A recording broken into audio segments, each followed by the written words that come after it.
So one time I was actually in here at Walmart.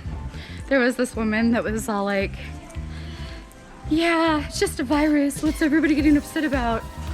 Honestly, all I could think of is, lady, as much as it's true that nobody really dies from it, have you ever thought that there's single parents out there who can't afford to get sick to the point where they can't breathe?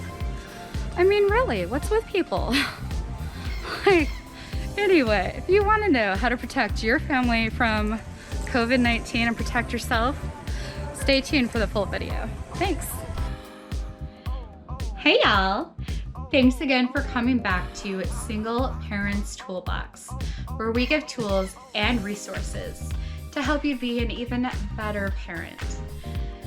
Today, we are talking about how to protect your family against coronavirus. Now, before we start, just to get this out of the way, feel free to hit the little bell icon, ding ding, so that you can be notified as to when I post my latest video. I am going to be posting videos every Saturday and every Tuesday at 6 p.m. Central Standard Time. All right, let's get started.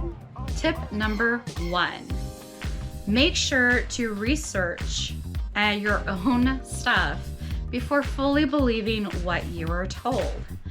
Many people just believe instantly that the virus is this, that, and the other thing, and all it does is create fear, and it really does not help you know how to fully protect your family and yourself against it.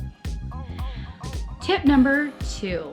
When it comes to protecting your family against coronavirus, there are 2 things that you really need to know that are central and actually evident to coronavirus. Number 1 is the fact that it comes through droplets.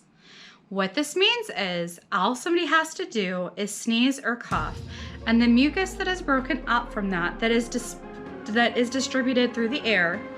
It is not airborne, but the mucus that goes through the air travels up through the nose and into your system, or even through your mouth and into your system.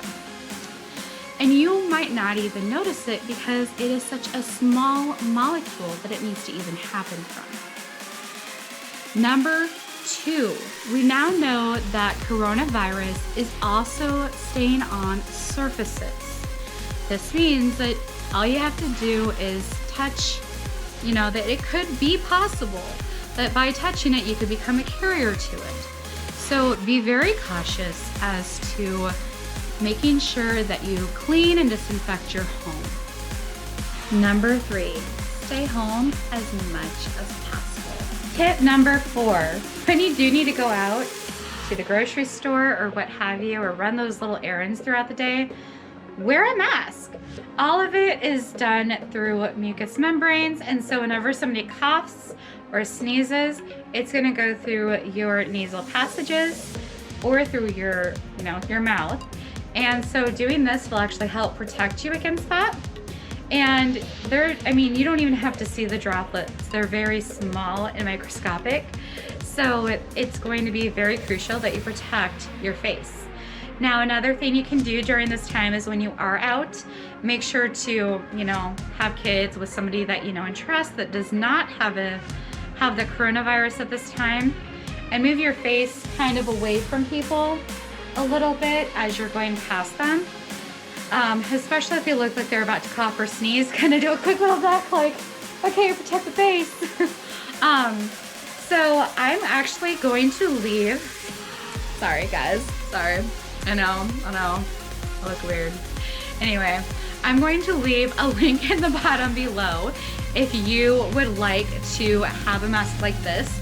These kind are actually proven to be a lot better because they actually cover the nose and the mouth perfectly, and they're not just like the straight thing. They have this nice little metal hook so that it actually kind of presses down on your nose a little bit to give you better coverage, and it's thicker.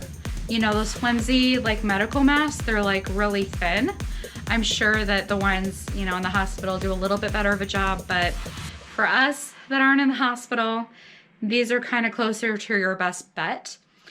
Other than that, there's actually also a person that a relative of mine, my grandfather, a friend of his actually does this where she makes them. So if I can figure all that information out, I'll make sure to leave that in the bottom below as well as the Amazon link to these masks. Tip number 5, make sure to constantly wash your hands. Washing your hands should be something that you do on a regular basis, especially before you eat, obviously after you use the restroom, things of that nature. Make sure to wash your hands because, as I've mentioned before, it does land on surfaces with things we touch. So the more we are washing our hands, the safer and healthier we are going to be. Also, when you're washing your hands, make sure to look up like the proper hand hygiene etiquette. Make sure to be using a lot of soap and lathering, and make sure to sing the happy birthday song twice or sing through the alphabet song. Don't just put the soap on there and be like, okay, my hands smell pretty, time to rinse, you know. Make sure to actually scrub. And also the antibacterial soap is actually the best to use. Even though it's a virus and not a bacteria, it's still the best one to use. So, I know, it's weird that I'm mentioning that much detail into washing your hands, but I have been a certified nursing assistant for a few years, and we have been taught, wash your hands, wash your hands, wash your hands. Sanitizer is also okay. However, nothing is going to beat. Hand sanitizer is okay. However, nothing is going to be as effective as washing your hands with soap and hot water. This goes with tip number 6, which is dun dun dun dun, disinfecting your home and cleaning it on a regular basis. Now, of course, I'm sure all of us are cleaning our houses, but the more we disinfect certain areas, like, for example, having one day a week where we make sure to really sanitize the bathroom, and then another day of the week sanitizing the kitchen. So many days a week if we can find the disinfectant spray at this point, which I'll leave a link in the bottom for Amazon as well, just to be on the safe side if we can't find it at our local Walmart. And I'll also leave a link possibly through Walmart if I can find one. So disinfect everything. Tips number 7 and 8 kind of go together, actually. So tip number 7 is to limit the amount of people coming into your home. The more people that come into your home, the more likely you are to get sick and to end up with the virus because they could be a carrier. And then finally, tip number 8 is to anybody who does come into your home, ask them to politely wash their hands before touching you or your children. This will help limit the amount of ability for you or your family to get sick.